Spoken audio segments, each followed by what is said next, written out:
बिस्मिल्लाहिर्रहमानिर्रहीम, अस्सलाम वालेकुम और मैं हूं आपकी मेजबान सुंबल सियाह। नजर डालते हैं अब तक की अहम तरीन खबरों पर।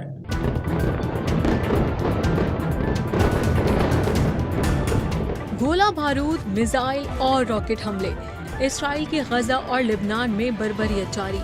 इसराइल को यौमिया कितना नुकसान हो रहा है। हिजबुल्लाह के सरबराह हसन नसरुल्लाह को शहीद करने के लिए सिर्फ 10 सेकंड की कार्रवाई में कितना खर्च आया।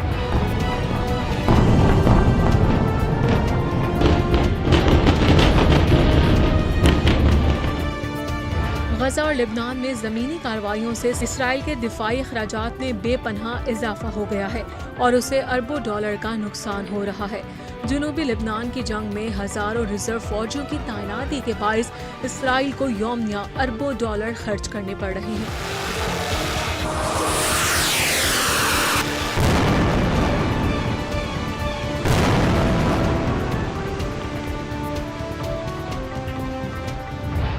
इसराइल के दिफाई अखराजात में इजाफे की एक और वजह गजा और लिबनान में महंगे गोला बारूद के हमले और रॉकेट को फिजा में निशाना बनाने वाले इंटरसेप्टर मिसाइलों का बड़े पैमाने पर इस्तेमाल है।